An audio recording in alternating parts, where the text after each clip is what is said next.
We roll on towards the end of 2019 in time for Inside the Huddle with Mizzou Athletic Director Jim Sterk, the final month of the year 2019. And Jim, it's been a busy couple of weeks here as we close out the year. And of course, the new football coach is in the fold now. And we'll talk a lot about Eliah Drinkwitz here as we have our December discussion.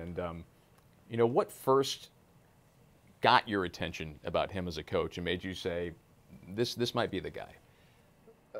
Really, the magnetic personality. Obviously, I had researched him and the success he had had as an offensive coordinator at Boise State and then at NC State, and then the success at App State. But just a person that, as I said in the press conference, that engages, makes people want to be the best they can be for him and with him, and I think he's an inclusive person that can really mobilize not only our football team in the right direction, but also our fan base, the university. I think he's someone that's pretty special. And those words and those ideas of mobilizing and moving and magnetic personality and everything really fits in well with that big word of this whole search of momentum. What was it maybe about him that made you say, this is a guy who can not only come in and win football games, but he can really reignite that spark that's been missing in recent weeks? Well, I think that he's been able to do that in the past, and when you meet him, anyone that's met him or has met him, it's just unbelievable the way you get excited. When we had a couple curators with him and we're meeting, and Daryl Chapman asked him what's his recruiting pitch, and Daryl was ready to go, and it was us old guys too that were in the room as well. So it was that kind of leadership that I think he can put together a great staff. He's starting to already, and he'll mesh some of our current coaches with new folks.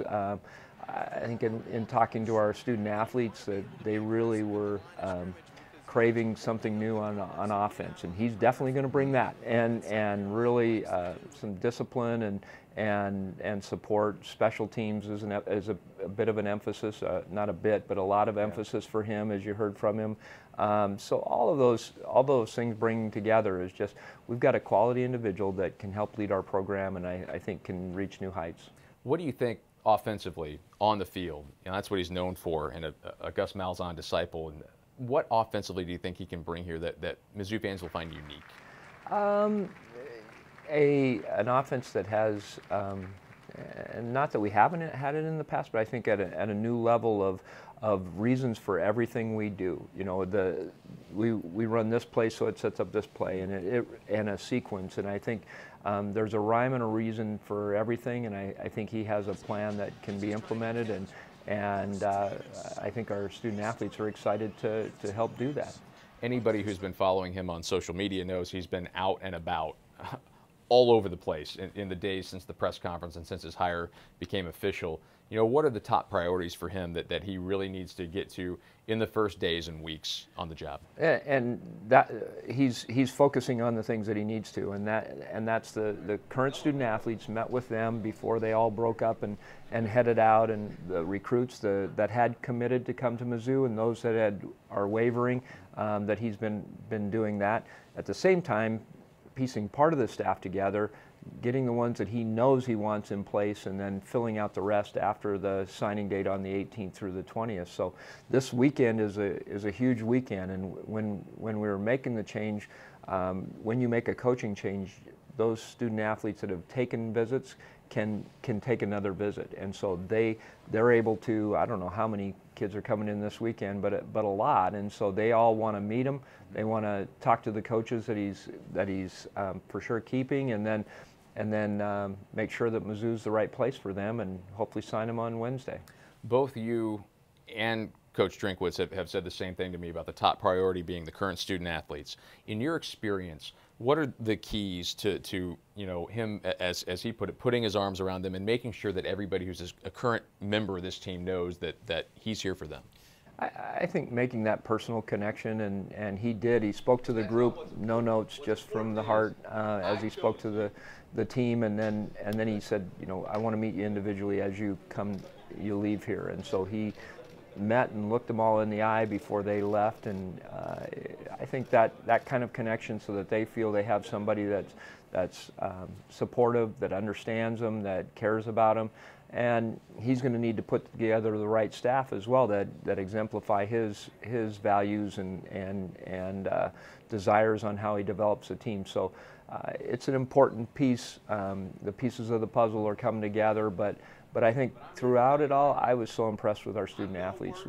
Nick Jose and I met with them a couple different times. We met as a large group and then a couple small groups, offense and defense, and we got great feedback on what they felt went right and what they felt they needed to improve upon and what the coach needs to improve upon. So that was great insight into the psyche of that team and where they want to go. And they said to us, you know, we don't care. We're going to win next year. And so getting the right person with that group and that motivated of a group, I think we're going to be in great shape.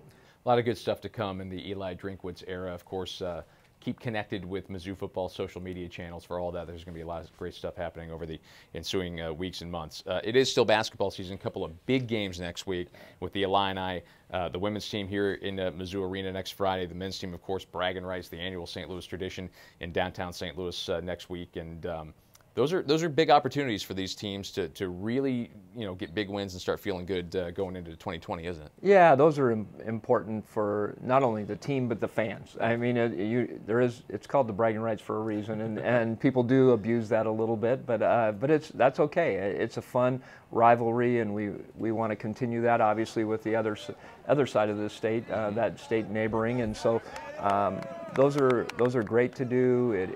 It highlights that. Kind of we're moving.